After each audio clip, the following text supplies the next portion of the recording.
हमें Herald Laski के जो प्रमुख राजनीतिक विचार हैं उनके बारे में डिस्कस किया था और उन विचारों में हमने राज्य की प्रकृति, संप्रभुता के संबंध में, राज्य की आज्ञा पालन के संबंध में और व्यक्ति के अधिकारों के संबंध में जो लास्की के विचार थे उनके ऊपर डिस्कस किया था।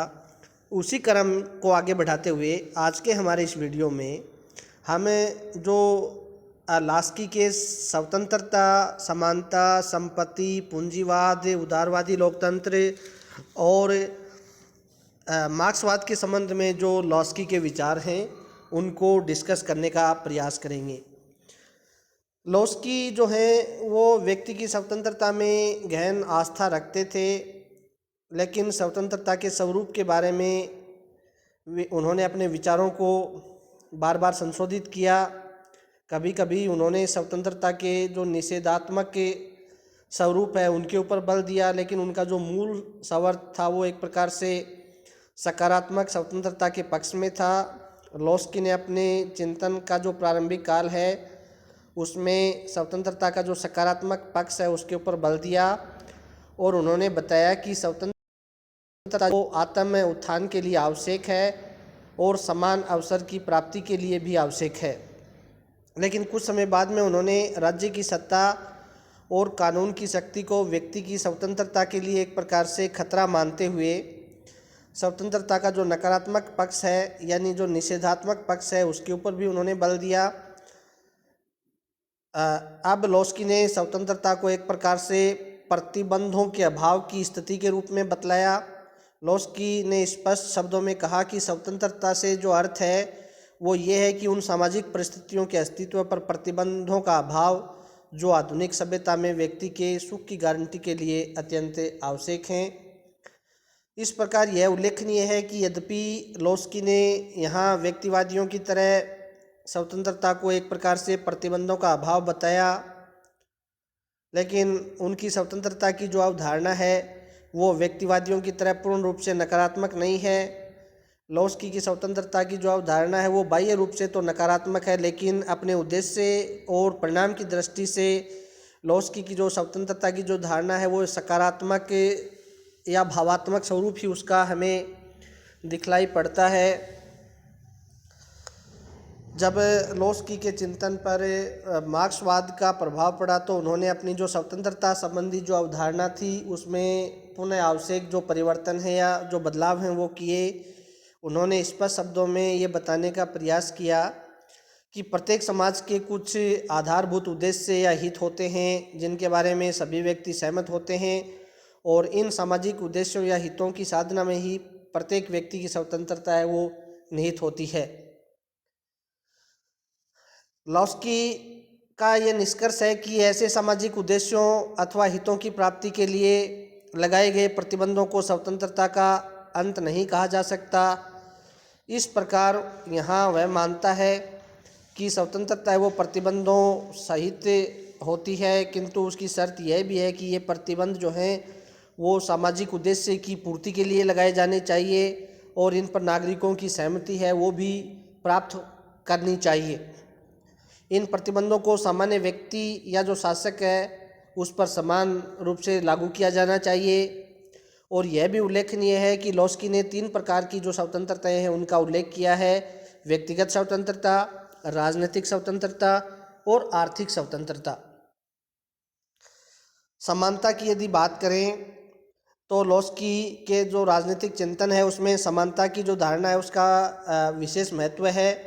उनका मानना है कि स्वतंत्रता और समानता 2 भिन्न अवधारणाएं हैं, लेकिन उनका परस्पर घनिष्ठ संबंध है। एक के अभाव में दूसरे का जो अस्तित्व है वो संभव नहीं है। वह व्यक्तिवादियों की तरह इन्हें परस्पर विरोधी अवधारणाएं न मानकर एक दूसरे की पूरक मानता है। लास्की ने स्वतंत्रता और समानता को एक प्रकार से परस्पर अनुपूरक अवधारणाओं के रूप में स्वीकारा है। लास्की का मानना है कि एक व्यक्ति की स्वतंत्रता तभी वास्तविक स्वरूप में रह सकती है जब उन्हें अन्यों के समान स्वतंत्रता प्राप्त हो। इस दृष्टि से लास्की जो है वो जन्म, संपत्ति और अन्य आधारों पर विशेषाधिकारों का विरोध करते हैं। उनका मानना है कि जब तक समाज में कोई वर्ग विशेषाधिकारों से संपन्न रहेगा तो इससे व्यक्तियों में असमानता का जो जन्म है वो बराबर होता रहेगा, और यह असमानता व्यक्ति की जो वास्तविक स्वतंत्रता है उसका एक प्रकार से अंत कर देगी। इसलिए स्वतंत्रता की रक्षा के लिए उन्होंने ये बतलाया कि समानता आवश्यक है, और इस समानता की प्राप्ति के लिए सभी प्रकार के जो विशेषाधिकार हैं उनका एक प्रकार से अंत किया जाना चाहिए। लॉस्की ने सभी प्रकार की समानताओं के ऊपर बल दिया। उन्होंने राष्ट्र के आंतरिक क्षेत्र में व्यक्तियों के बीच सामाजिक समानता, नागरिक समानता, राजनीतिक समानता, आर्थिक समानता, इन सभी पक्षों के ऊपर बल दिया। उन्होंने सर्वाधिक जो बल दिया वो आर्थिक समानता के ऊपर दिया, क्योंकि उनका मानना था कि आर्थिक समानता के अभाव में अन्य प्रकार की जो समानताएं और जो स्वतंत्रताएं हैं वो एक प्रकार से निष्फल हैं, उनका कोई महत्व है वो शेष नहीं रह जाता। लॉस्की ने अंतर्राष्ट्रीय जगत में राष्ट्रों के बीच जो समानता है उसके ऊपर भी बल दिया है। इस प्रकार लॉस्की ने अपने जो राजनीतिक विचार हैं उसमें समानता और स्वतंत्रता को एक दूसरे की पूरक या एक दूसरे की सहयोगी के रूप में स्वीकार किया है। संपत्ति के संबंध में यदि व्यक्तिगत संपत्ति के पक्ष में नहीं थे, कुछ शर्तों के साथ ही व्यक्तिगत जो संपत्ति का जो सिद्धांत है उसको स्वीकारा है। उनका मानना है कि व्यक्तिगत जो संपत्ति है वो स्वयं के श्रम के द्वारा अर्जित होनी चाहिए। यह मात्र इतनी मात्रा में धारणा की जानी चाहिए कि वह व्यक्ति के आत्म विकास में सहायक हो और इसे दूसरे के शोषण का आधार नहीं बनना चाहिए। लॉस्की व्यक्तिगत संपत्ति के एक विकसित रूप पूंजीवाद का जो है कटु आलोचक है। पूंजीवाद के संबंध में यदि लॉस्की के विचारों की बात करें तो लॉस्की पूंजीवाद को आधुनिक युग की अनेक गंभीर समस्याओं को उत्पन्न करने वाला मानता है। उनका मानना है कि पूंजीवाद अपनी मूल प्रकृति से ही असामाजिक और अनैतिक है।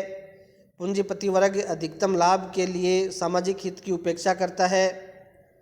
वह पूंजीपति वर्ग को परजीवी मानता है जो श्रमिकों के श्रम पर जीवित रहता है और स्वयं कोई श्रम नहीं करता। उनका यह भी मानना है कि पूंजीवाद समाज में गंभीर आर्थिक असमानता को जन्म देता है और अपने लाभ के लिए राजनीतिक जो लोकतंत्र है उसका गला घोंटकर एक प्रकार से फांसीवादी जो राज्य है उसकी स्थापना करने का प्रयास करता है। लॉस्की का यह भी मानना है कि अंतर्राष्ट्रीय जगत में पूंजीवाद जो है वो अत्यंत घातक सिद्ध हुआ है और पूंजीवाद के कारण ही साम्राज्यवाद तथा युद्धों का जन्म होता है। लॉस्की का मानना है कि पूंजीवाद का अंत किया जाना संपूर्ण मानवता के हित में होगा। उदारवादी लोकतंत्र पर यदि लॉस्की के विचारों की हम बात करें तो लॉस्की ने उदारवादी लोकतंत्र की प्रकृति और कार्य प्रणाली पर अपने विचार प्रकट किए हैं। उन्होंने प्रथम विश्व युद्ध के बाद के पश्चिमी यूरोप के राष्ट्रों में संसदीय लोकतंत्र के अंत और इंग्लैंड में जो संसदीय लोकतंत्र के संकट का जो विशेष अध्ययन किया और उससे जो निष्कर्ष निकाला कि उदारवादी लोकतंत्र में शासन सत्ता जो है उसके ऊपर पूंजीपति वर्ग का अधिकार रहता है। गंभीर आर्थिक असमानता के कारण जो बहुसंख्यक निर्धन वर्ग है उसकी शासन में साझेदारी नगण्य रहती है और जब कभी राष्ट्रीय आर्थिक संकट उत्पन्न होता है तो पूंजीपति अपने वर्गीय हित में उदारवादी लोकतंत्र का अंत करके पूंजीवादी अधिनायक तंत्र यानी फांसीवादी या नाजीवादी व्यवस्था स्थापित करना उचित समझते हैं। लॉस्की के अनुसार उदारवादी लोकतंत्र का सबसे बड़ा दोष यह है कि उसमें मौजूद आर्थिक असमानता, इस आर्थिक असमानता का अंत तब हो सकता है जब इसके आधार यानी जो पूंजीवाद है उसका अंत कर दिया जाएगा। इसके बाद ही वास्तविक लोकतंत्र की स्थापना है वो संभव हो पाएगी, जिसे लोकतांत्रिक समाजवाद की संज्ञा है वो लॉस्की देता है। अंतर्राष्ट्रीय राजनीति संबंधी यदि विचारों की बात करें तो लॉस्की अंतर्राष्ट्रीय जगत में साम्राज्यवाद, उग्र राष्ट्रवाद, सैनिकवाद तथा युद्ध को गंभीर खतरा मानता है। उनका मानना है कि ये सभी दोष पूंजीवाद पर आधारित राष्ट्रवाद से उत्पन्न होते हैं। अतः लॉस्की के अनुसार विश्व शांति के लिए ज़रूरी है कि पूंजीवाद का अंत हो और संपूर्ण प्रभुत्व संपन्न राष्ट्र राज्य की जो अवधारणा है उसको समाप्त किया जाए। लॉस्की अंतर्राष्ट्रीय शांति व सद्भाव के लिए अंतर्राष्ट्रीय कानून पर बल देता है और संयुक्त राष्ट्र संघ की शक्तियों में एक प्रकार से विस्तार करना चाहता है। उनका मानना है कि विश्व में वास्तविक शांति की स्थापना तब होगी जब हम एक ऐसे विश्व संघ की स्थापना करेंगे जिसमें सदस्य दुनिया के ऐसे सभी राज्य हों जो इस विश्व संघ के पक्ष में अपनी बाह्य संप्रभुता को त्यागने के लिए तैयार हो सकें। मार्क्सवाद के संबंध में यदि हम लॉस्की के विचारों की बात करें तो लॉस्की अपने चिंतन का जो प्रारंभिक काल है उसमें मार्क्स से कम भावना तो प्रिय थी, लेकिन जो आधारभूत सिद्धांत थे उनसे वो असहमत था, जैसे द्वंद्वात्मक भौतिकवाद का सिद्धांत, इतिहास की आर्थिक व्याख्या का सिद्धांत, वर्ग संघर्ष का सिद्धांत, हिंसक क्रांति। इन सब विचारों से लॉस्की प्रभावित नहीं था। लेकिन जब लॉस्की ने 1929 की जो विश्वव्यापी आर्थिक मंदी के संदर्भ में पूंजीवाद और लोकतंत्र का विश्लेषण किया तो वह मार्क्स की उपयुक्त सभी मान्यताओं से सहमत हो गया। लॉस्की ने इस बात को स्वीकार किया कि उत्पादन की प्रणालियों के आधार पर ही इतिहास की व्याख्या संभव है। आर्थिक परिस्थितियों में परिवर्तन होने पर सामाजिक परिवर्तन होते हैं और इन परिवर्तनों के कारण सांस्कृतिक और जो नैतिक मूल्य हैं उनमें भी बदलाव आते हैं। लॉस्की ने मार्क्स के जो पूंजीवाद के विश्लेषण है उसको स्वीकार किया और ये माना कि वास्तविक जो लोकतंत्र है, सामाजिक न्याय है, विश्व शांति की प्राप्ति के लिए एक प्रकार से पूंजीवाद है उसका अंत किया जाना चाहिए और उत्पादन के सभी साधनों पर संपूर्ण समाज का स्वामित्व है वो स्थापित किया जाना चाहिए, अर्थात पूंजीवाद के स्थान पर समाजवाद आना चाहिए। लॉस्की ने मार्क्स की स्वीकारा और पूंजीवाद के अंत व समाजवाद की स्थापना के लिए हिंसक क्रांति के महत्व को भी स्वीकारा।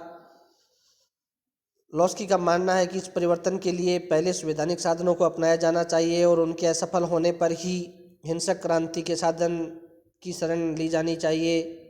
यह उल्लेखनीय है कि लॉस्की मूलतः लोकतांत्रिक समाजवाद के पक्षधर हैं, अतः उन्होंने मार्क्स का कट्टर अनुकरण नहीं किया है। जैसा कि यह कहा जा चुका है कि लॉस्की को हिंसक क्रांति की अनिवार्यता में पूर्ण विश्वास नहीं है।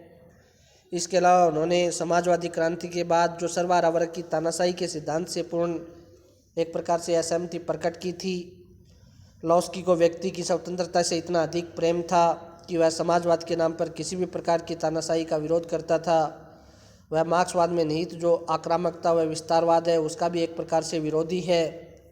तो इस प्रकार आज के हमारे इस वीडियो में हमने लॉस्की के जो प्रमुख राजनीतिक विचार थे यानी स्वतंत्रता, समानता, पूंजीवाद और जो अंतर्राष्ट्रीय राजनीति, मार्क्सवाद, इन सब के बारे में, उदारवादी लोकतंत्र, इन सब के बारे में आज के हमारे इस वीडियो में हमने डिस्कस किया, में जारी रहेंगे।